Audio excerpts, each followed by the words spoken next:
Hi, welcome to the Larson Health Podcast. Today, our guest is Jimmy Spencer. He's the owner of Pond Hill Farm, and I'm your host, Kim Larson, founder of LarsonHealthWeightLoss.com. All right. Well, thanks so much for having me, Kim. And welcome to the Larson Health Podcast. So, let's start at the beginning. So, when you were a teenager, you started your hand at trying to grow vegetables. Can you tell us a little bit more about that? Yeah. When I was growing up, we weren't living on a farm, or it was an abandoned farm. There wasn't a lot of farming going on at that point. And my dad wanted me to go into business with him. He had a small investment advisory business, and I sat in his office every Saturday morning for 4 hours. And I realized pretty quick that being inside wasn't really my thing. So at that point, we had moved to an abandoned dairy farm, or the other side of the abandoned dairy farm. And the idea was, let's start a farm. And I didn't know what that meant, but figured growing stuff was probably farming, right? So plowed up a 10-acre hayfield and started trying to grow vegetables. And, Oh, there cool. was, didn't have any knowledge or any equipment and had no idea really what I was doing. So it was pretty tough. But So tell that. me, yeah, I'm sorry, you go ahead. Yeah, well, I guess how it began here was we started selling eggs for $1 a dozen in a roadside stand, and people would come and put $1 for their dozen of eggs in an honest box, and then it was like maybe we should grow a garden and sell a little more.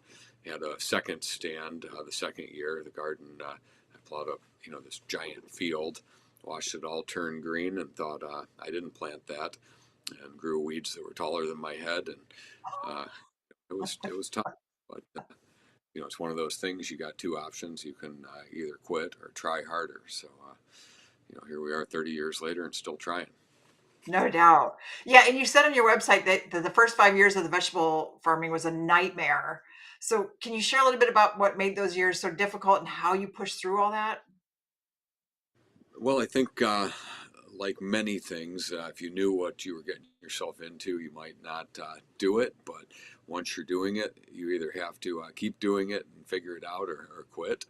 And I've always been stubborn. So um, in the beginning, I guess, you know, the idea was figure out how to grow things. And growing things, you need infrastructure, equipment, knowledge, and then once you're growing things, then you need a market for what you're growing. So I didn't, in the first couple of years, I figured out how to grow things, but then I didn't know how to sell them. So, um, it's funny how it works, but my mother started canning some of it, and we ended up, starting to introduce some canned products with the things that we were growing, and Cool. at this point, our business model has changed since the early years, but yeah, here we are. We're now an agricultural tourism destination. Yeah. Yeah, it's amazing to see what has happened to hear where you started and where you're at today. So, a lot of our listeners are facing their own versions of that struggle, they're trying to either lose weight or they're lowering inflammation or just trying to get healthy after years of setbacks. So, what mindset helped you to stay committed when the payoff wasn't clear? Well, it's anything difficult is a challenge, right? If it was easy, people quit doing it. So I think that most of us, when we're faced with a struggle, it becomes a challenge, right? And we have to buckle down and figure it out. So yeah, part of it comes with education. Figure now we all have more access to education than we ever have, with everybody with a cell phone in their pocket. Um, and then telling somebody how to do something and them actually doing it is two separate things. So I would say you figure out people that are making it work, and then figure out what you can learn, and then do it right. Yeah. Yeah. And were there moments when you felt like giving up or, and if so, like what pulled you back in? Well, I mean, this is a funny, we live in an area up here, so we're in Harbor Springs, Michigan, which is a resort community. There isn't a lot of farming going on, and land prices have become high. Most of them have second and third homes, vacation homes on them. The soil isn't great, and our growing season is short, so it doesn't lend itself to traditional row crop farming. So yeah, you have to, we have had to figure out a different way, right? And so in the beginning, when you start doing something and it's difficult, you have to think outside the box and say, we have to figure this out here. And it's a lot of small farms go away, right? They're family farms. They transition to the next generation. People don't want to keep doing it. The land gets subdivided and sold, and the payout comes, and the farm goes away. So I've Yeah. always been since I started doing this, in the beginning, I always thought, how do you make a sustainable farm? And I thought it was growing organically and growing cover crops, and figured out pretty quick that sustainability is being able to pay your bills and still be here next year.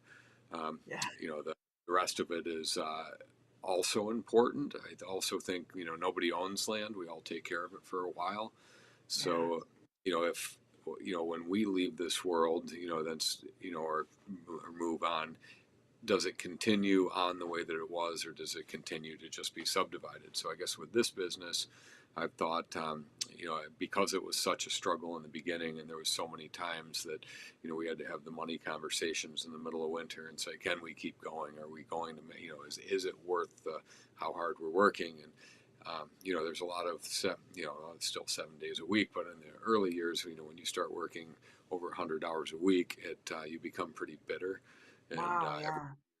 everybody you're around is on vacation and talking about the fun things they're going to do. And if all you do is work, that in itself is unsustainable, right? And I realize that as Yeah. well.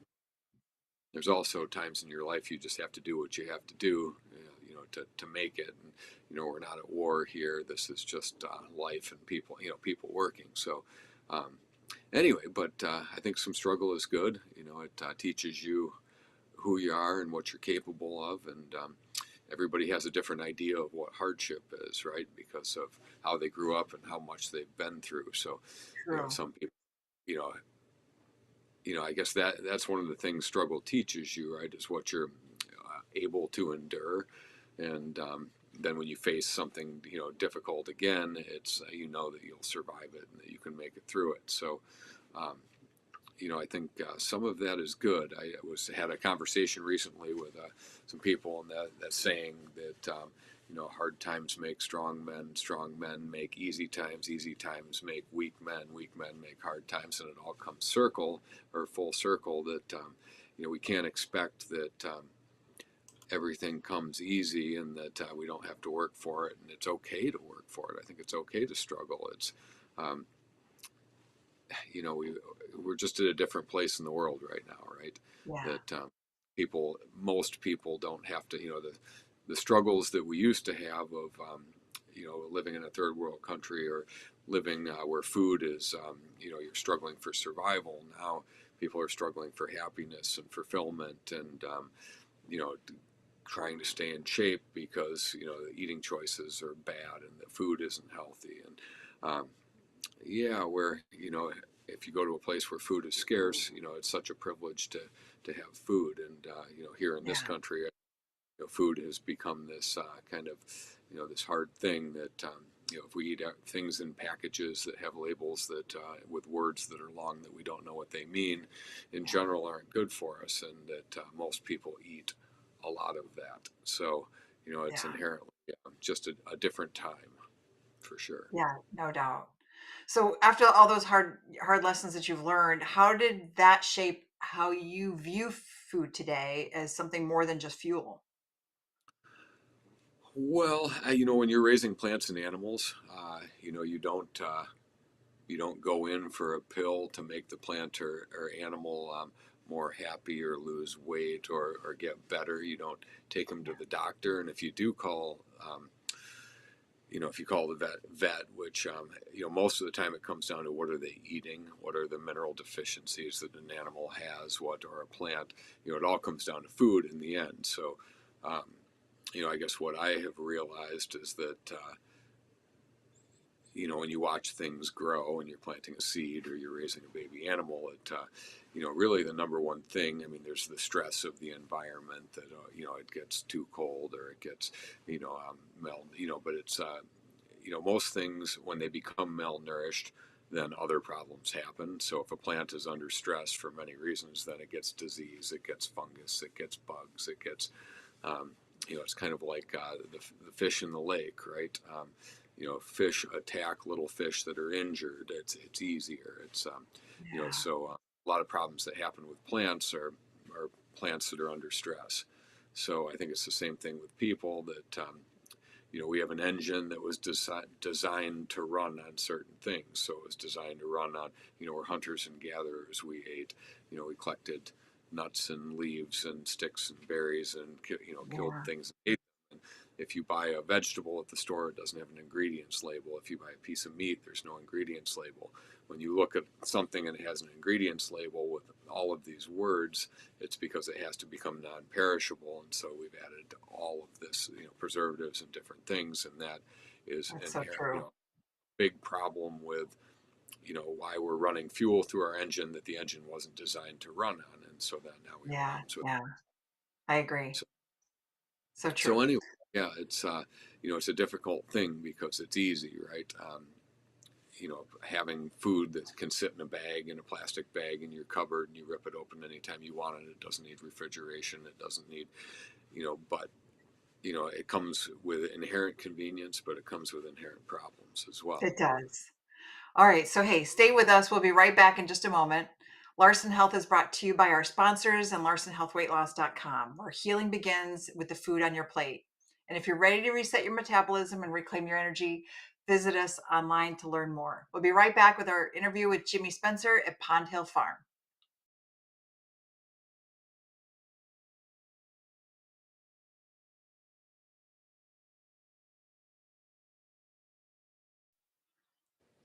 So Jimmy, Pond Hill has grown into something extraordinary, right? You've got a restaurant, you make your own wine, your own beer, your own ciders, you got animals, you got events. At what point did you realize this was something was so much bigger than just a farm? Yeah, that's I guess a good question. I've always been somebody who, I guess, anytime it starts to feel like, things are under control, we start something new, and it's a bad habit, but it's also how progression happens, and I always see the next thing. And I guess with the business specifically, there's seems to be kind of this farm of one or two people where you take care of yourself, and then there's this, as you start to have to add people, especially in the farming, trying to make money farming, it becomes, there's this unsustainable point where excuse me, have to keep growing.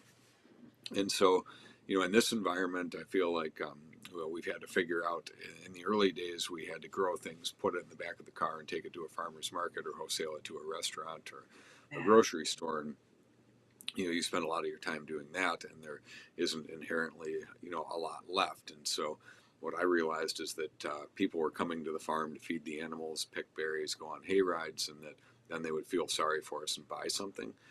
And really, what this was is, realizing that this is a destination, and that people need something to do, and that when you can entertain multi-generational agricultural tourism experience is what we classify ourselves at now, and we're a place that a lot of people don't leave the pavement anymore. There's a lot of people that come from a city, and everything is concrete and asphalt, and they don't see the natural world. And so to even be on a farm is this, kind of like, novel thing.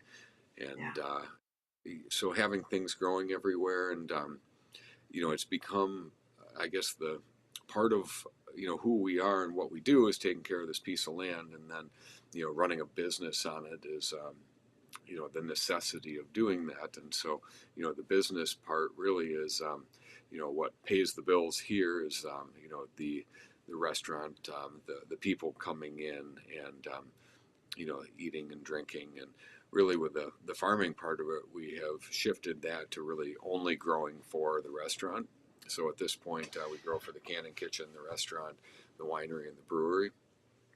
And we're getting back into some things that we did in the early days, like we're putting in a giant U-pick strawberry patch this year, so that's something Wow. new.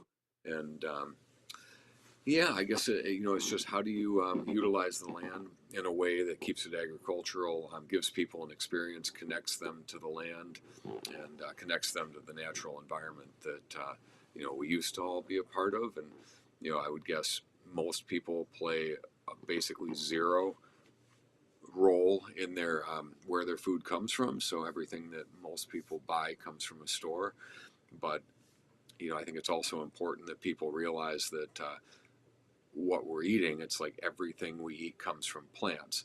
And people will say, well, no, it doesn't. And it's like, well, actually it does. But, It does, usually. if we eat if we eat an animal product, we had to grow plants to feed those animals. Yes. And people are like, well, what did you have for breakfast? I didn't eat any plants, and it's like, well, I had peanut butter toast. And it's like, well, okay, well, bread is made from grain and peanut butter comes from peanuts. And maybe I had cereal or I had bacon and eggs and we had to grow the Right. plants to, so anyway, it all comes from plants in the It end. all Without, comes, yeah, yeah, we don't have any from the food. earth.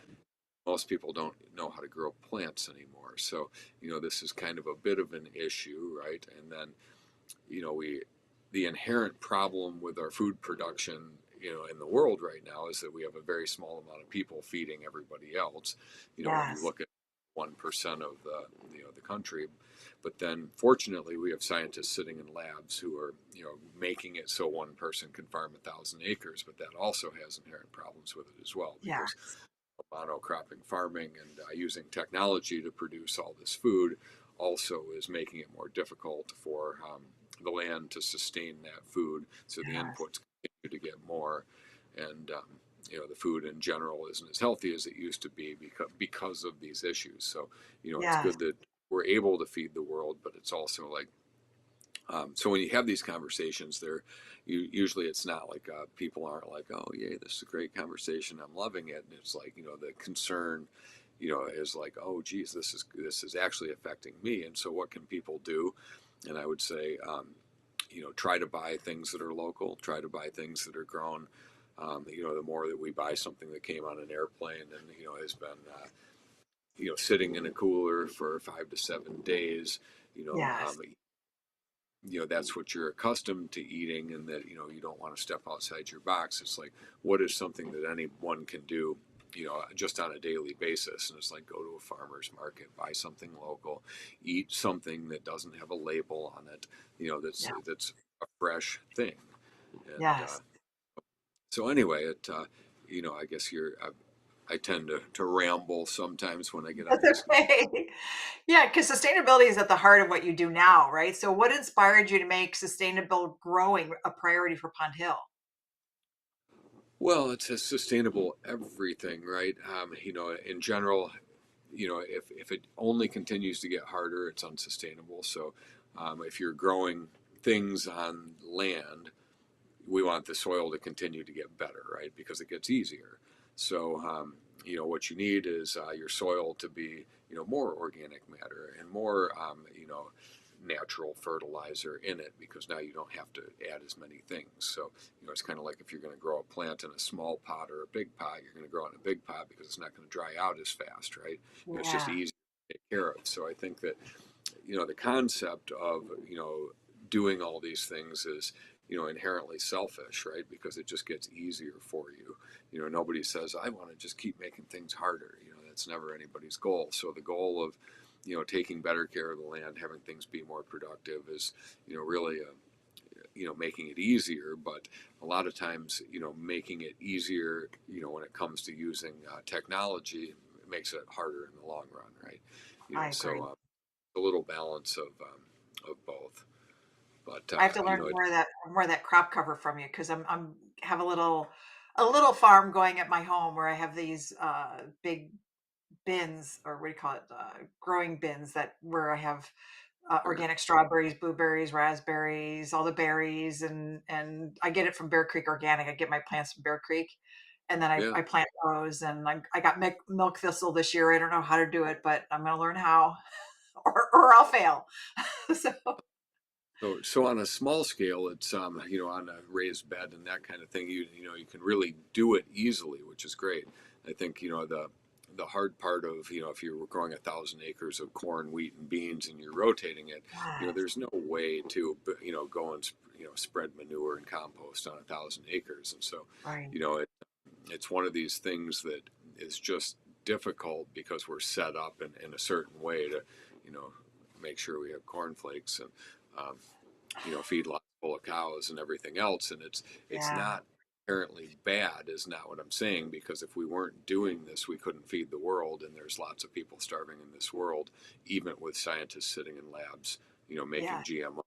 Better technology. So I think it's a little balance of both. Nobody's going to just eat organic and vegetables and never go to McDonald's or whatever it is that your vice is. But if you can do a little bit better, right? And Yes. having, if we have an engine, and I talk to kids about this when we do the farm education programs, but if we have an engine and we start running bad fuel through it, you know, then pretty soon the engine starts not running right and you take it to the repair shop. Well, the Same human thing for our body, body.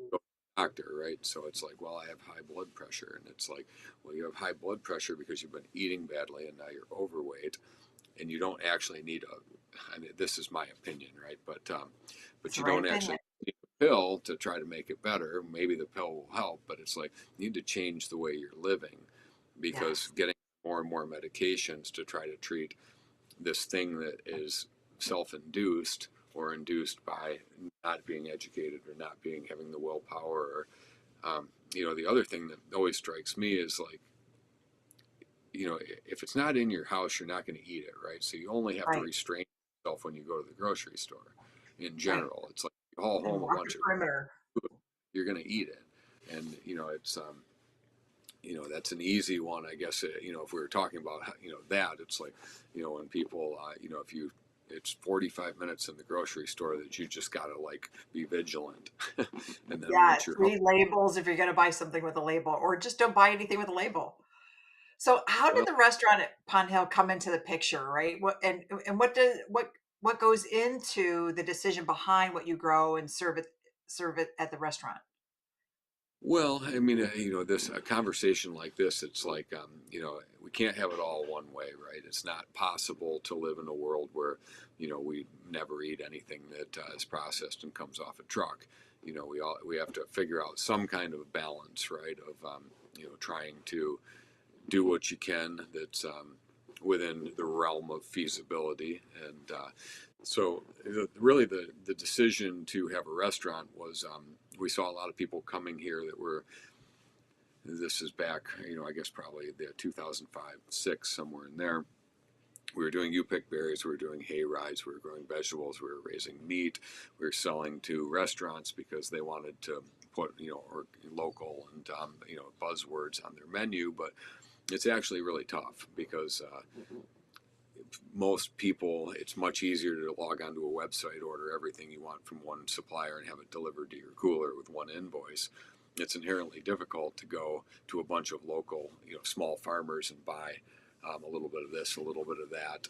It's just too difficult. So, or in general, I think as the supply chains get bigger, it's very difficult. So, um, we kind of said, well, why is it that why don't we just start serving some of what we're doing? And that's a great idea in the beginning, and then there's some inherent problems because you can't do it all. I mean, maybe you could, but in the world that we live in, the real world, we're not. We have to pick and choose what we're able to do and do it well, and Yes. so that's kind of, I guess, where we're at now, where we intentionally grow things that we know that we can use, and it's very easy to grow things that don't get used and to overproduce and spend a lot of time doing that, which is ultimately unsustainable. So that's a constant balance of what are we doing, and is it meaningful? Is it being used? Does the customer value it?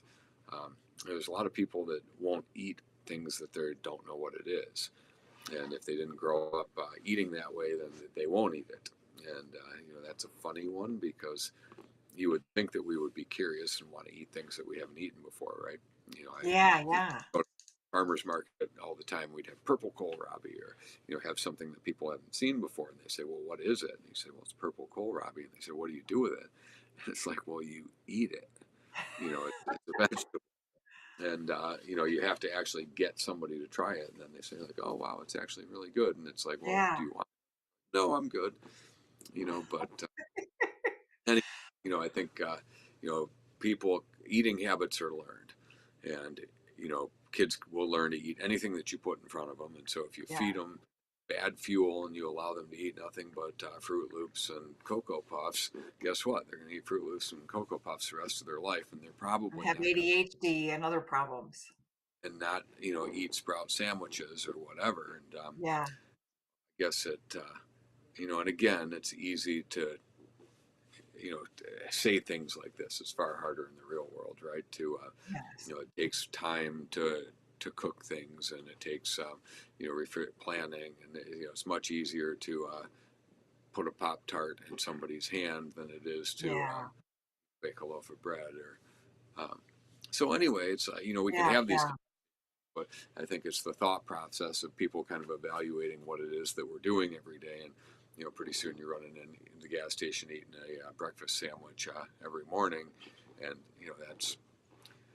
that's a slippery slope, right? So Yes. Yes. we're, So we're for better someone off. who wants to support local and sustainable food but feels overwhelmed, what do you think is one small step that they can take today to start eating closer to nature? Well, I would say challenge yourself to cook. So if you think about, you have to, you basically have to cook something, right? And many people say, Yes. I don't know how to cook. Is get a TV dinner and throw it in the microwave. It's easy. It's fast.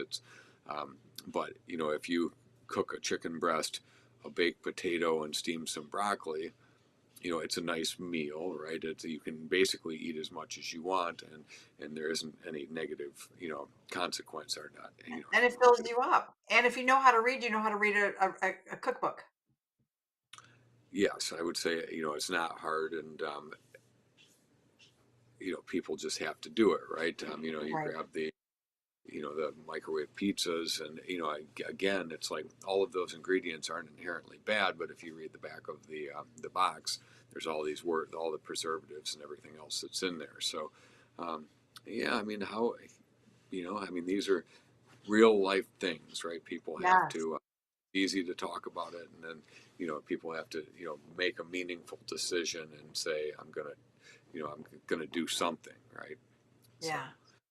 It's actually yeah, more affordable to buy those foods than it is to go out to McDonald's or a Burger King or a KFC or something like that. It's actually cheaper to buy a bunch of chicken thighs and buy a bunch of frozen broccoli and make that up in a baked potato. So without a doubt. yeah, and making extra, if you cook, and you eat leftovers, you can plan to bring it, and you Yeah. can have meals for multiple days. So it's Yeah. not running to the McDonald's at lunch is not that I'm bashing McDonald's, but it's quick, it's fast, but is it? Not good for you. Well, you're listening to Larson Health interview with Jimmy Spencer at Pond Hill Farm. This episode is brought to you by our sponsors, where you can find simple and easy recipes inspired by functional medicine and real food at larsonhealthweightloss.com.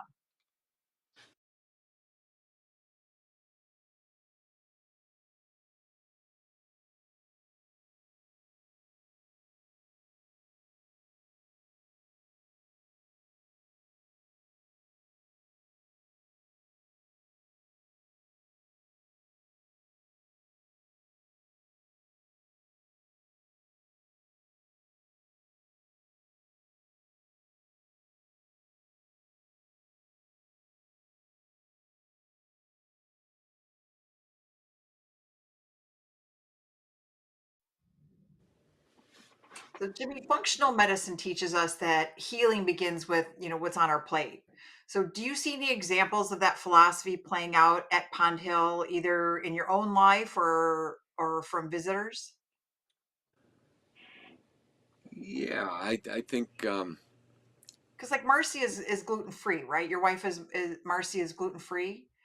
she is, and not to say I told you so, but it was funny because she, you know, talked about having you know not feeling good after eating a lot of times, and I would always say to her like, I bet I bet you're allergic to, I mean, something, you should, quit it, and sure enough. But I guess with anybody that, feels like they eat and then, they don't feel good or they have problems, it's like, well, if this was an animal that had, you know, GI tract type issues, the first thing we do is we change its food, right? I mean, it's Yeah. just like, don't call it vet. I mean, it's like, duh, you know.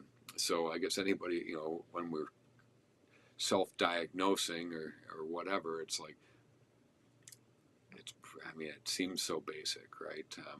The It engine does. isn't right, run better fuel, start there. We gotta, you know, you can't just eat and, go straight to bed. I mean, it's a tough one, right? So, Yeah, you got to digest your food. Yeah. yeah, So so yeah, so has your relationship to food changed over the years, or as your business and your perspective grew? yeah, I mean, I guess all the I don't know how much has changed. It changes as you get older, right? Because there's a it depends on how active you are, right? In your 20s you can eat anything you want. If you're moving all the time, as you get a little bit older, your metabolism starts to change. You notice if you start to put on a little bit of weight, and Yeah. anyway, depends on the season, right? How active you are and how much you're able to eat. So, the relationship with food, I guess, is we continue to love growing things. Fresh vegetables are, but wonderful to eat. They taste better. Something that always strikes me is that how perishable something that is good to eat is. When you Yes. get the tomato in the middle of winter that is cold and clammy and pale flesh and doesn't taste like a tomato, why do we even bother, right? It's Right. nice that we have it, but something that there's really almost no nutritional value in that because we have to pick it when it's green and send it from somewhere far far away. So I would say that people learning to eat seasonally, eat what's in season, eat what's growing closer to home. It's most likely better for you, but it's certainly better for the planet and better for the place that you live. So Yes. most food is travels like 1,000 miles from where it's produced to where it's consumed, and all of us are experiencing climate change, whether people are willing to admit it or not. The world is warming, and our environment's changing, and it's because we're moving things around, burning lots and lots of fuel. So um, Yeah. you know what can we do? I mean, it benefits us, it benefits the environment. Do we need the couch, the IKEA wood from the rainforest? I mean, there's lots and lots of problems that humans have created, and convenience isn't actually convenient in a lot of ways. It Yes. causes convenient right now, but it creates all these other problems that then cost all of us. So I think a lot of this is just awareness, right? People have to talk about it. We get going so fast in our lives that we don't really think about what we're doing and the ramifications of everybody doing it, right? And everybody Yeah. with 40 billion people or however many people are on this planet, um, it's a tough one. So, and I think some people, a lot of people get in the mindset of, well, there's nothing that I can do. This is a runaway train here, and we're just on it. And it's like, well, but you can. You can do something. You can do it Yeah. yourself. Yeah. Do it for yourself. And first and foremost, was better eating choices. But then there's the ripple effect too, because if you're not buying all these things that are moving so far, and you're buying a little more local, it's cutting the carbon footprint down. It's benefiting our communities. It's and it starts with what you can do that's close to home. It's not and what can you do that's not a once a month or once a year type of thing, but like build it into your daily thing. And really eating choices are probably the thing. Nobody can survive without eating. So um, Yeah. So what's your approach to balance, right? You've got wine, you got cider, you got great food. It's clearly not about restriction, but about maybe intention. So how do you help people enjoy themselves and feel good? well, I mean, here it's kind of a multifaceted approach. I think, we see a lot of multi-generational families. This is a place that grandma, grandpa, mom, dad, and grandkids can come. And we've really enjoyed as we had kids.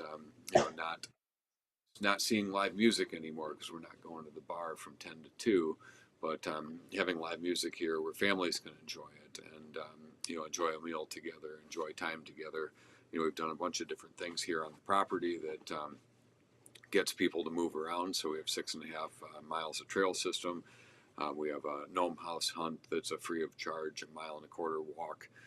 We see a lot of people doing the things that we have to offer that actually get them outside, moving around, looking around, out in nature, and not looking at their cell phone. I think the cell phones, obviously, none of us can live without them, but it can become this thing that people are sitting in one place looking at their phone, right? And that's their entertainment, is spending a whole lot of time not moving around. So, we all need to challenge ourselves to keep moving. And I'm lucky because my job, I'm on my feet all day long. Now, a lot of Yeah. people sit in a chair, so it's like we can't. Sitting in a chair for me makes me more tired than working outside all day. I know I Yeah. am more drained. So I guess the thing that I have realized though is that it's always so hard to get up and go do something. It's like, oh, I'm tired. I don't want to do it. But so often coaching skiing or whatever in the middle of winter, it's, to go and do that at 6 o'clock at night. It gets dark at 4:30. It's like pulling teeth to make yourself go do it. But then once you've done it, you feel so good. It's like on Okay. your way home, 9:30, 10 o'clock at night. And it's so I think we've all experienced that, right? Where it's tough to get going or to go work out or go for a walk or whatever, but as soon as you do it, you feel, you know, you feel invigorated and everything is, makes more sense. So, the hardest part is starting, not doing it. It's just, getting up off the couch. Or I always Yes. say to my kids with like, it's like getting out of bed in the morning. When your alarm goes off, you can keep hitting snooze and do all this, but if you just put your feet on the floor and stand up, that's the hardest part. So, Yeah. Yeah. you If you're just listening to a go podcast, just go for a walk or jump on one of those jumpers or clean underneath your refrigerator or do something. Just get moving, right? So yeah. do Um, something. So you've gone from struggling to keep a single vegetable alive to managing a full-scale destination with, I mean, you've got donkeys and you've got goats and you've got live music and you've got all these activities going on and the restaurant going on and you have Mother's Day coming up and you guys are hosting something for that. So what lessons did farming teach you about health and life that you think people often overlook? Well, that's I guess we could go a lot of different directions with this question, but nature is a cycle, right? The seasons come, the seasons go. The life is very similar, right? You got the spring, summer, fall, and winter of your life. Um, most people want to experience all four seasons.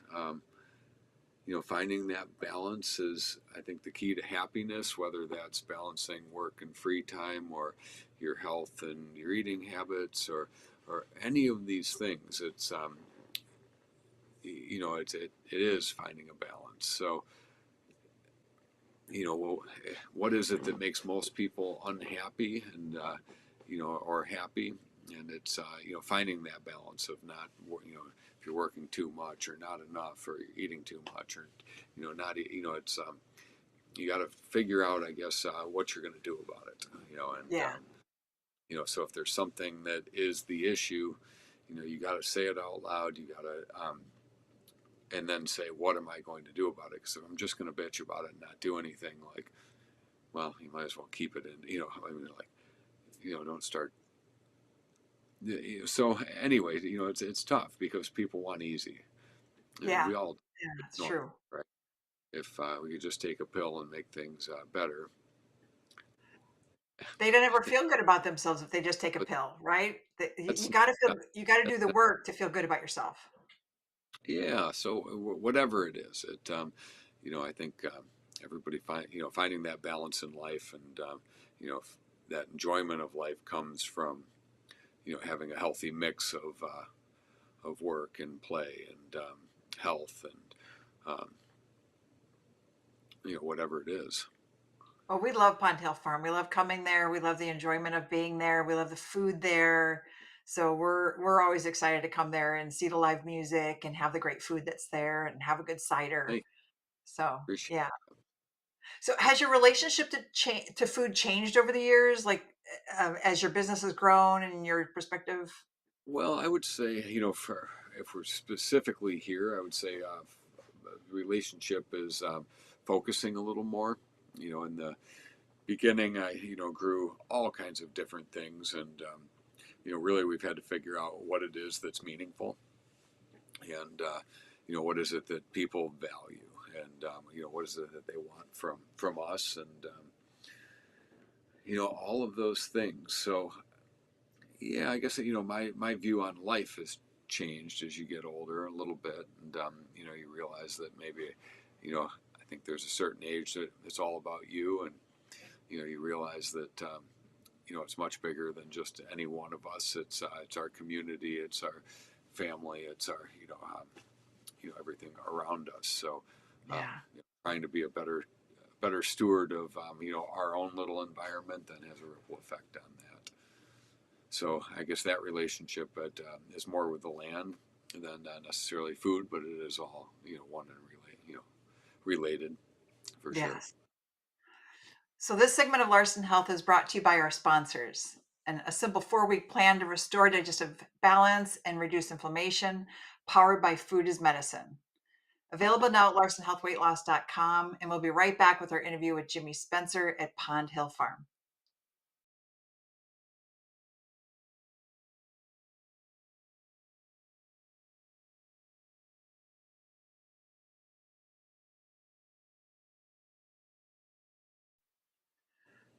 So, Jimmy, what does living well mean to you personally today?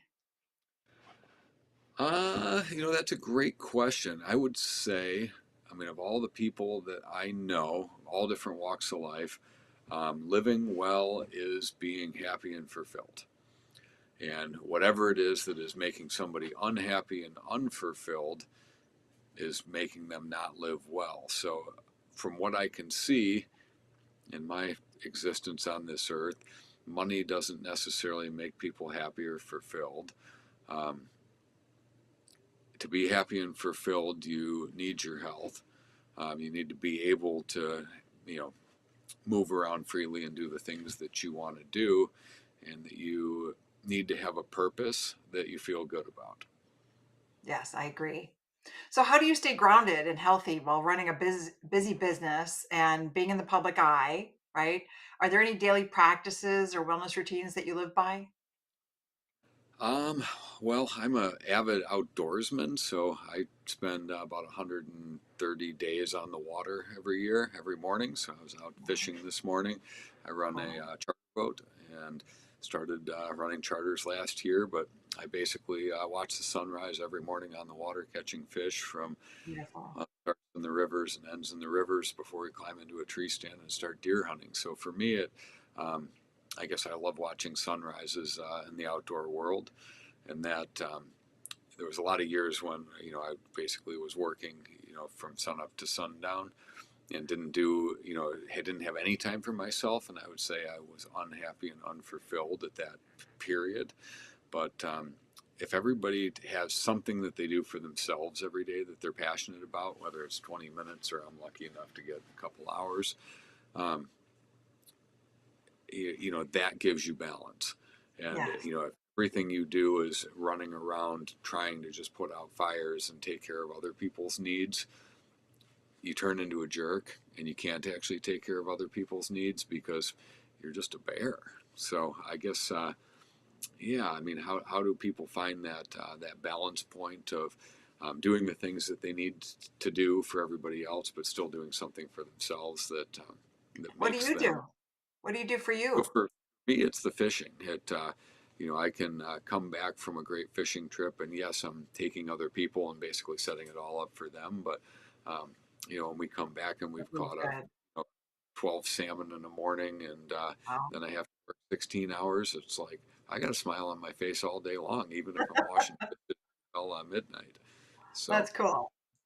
yeah, Yeah. so we all have to find our thing, right? But Yeah. I think that's the balance of life is how do you put all those things together and still feel like you get to do some things for you. Yeah. So what's next for Pond Hill? That's a good question. There's all, I mean, always something, right?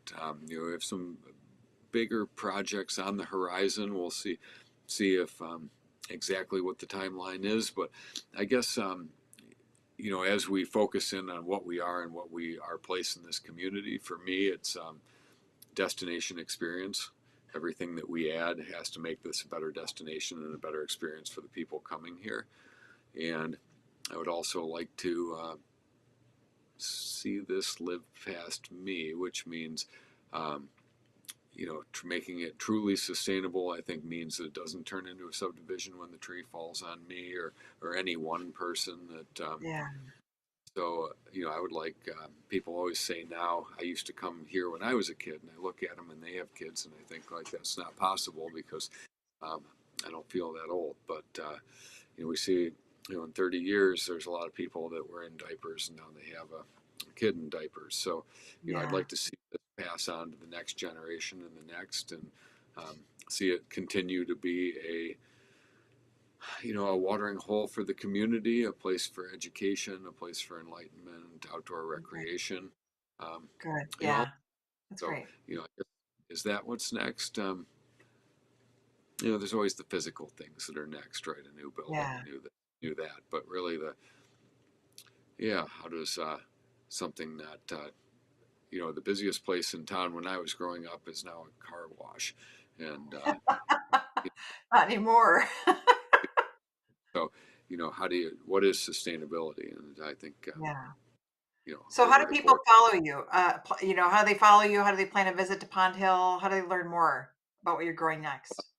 I guess the easiest way is to look us up on pondhill.com, so www, or friend us on Facebook or Instagram. My wife does a great job of posting all kinds of stuff that just kind of gives people a flavor of what we're up to out here in this little neck of the world in northern Michigan. So, um, Yes. yeah, Well, I'm pretty Jimmy, much proud of thank you for this. being here today. Yeah, Uh, well, thank your, you for having me. your story reminds us that transformation takes time, and that healing, whether in our bodies or in our soil, right, comes one intentional step at a time. So, to our listeners, if you're ready to start your own health journey, visit us at larsonhealthweightloss.com. And don't forget to check out pondhill.com and see what's growing up in Harbor Springs. Until next time, stay grounded, stay growing, and stay well. Thanks, Thanks, Allison. Jimmy. Yeah.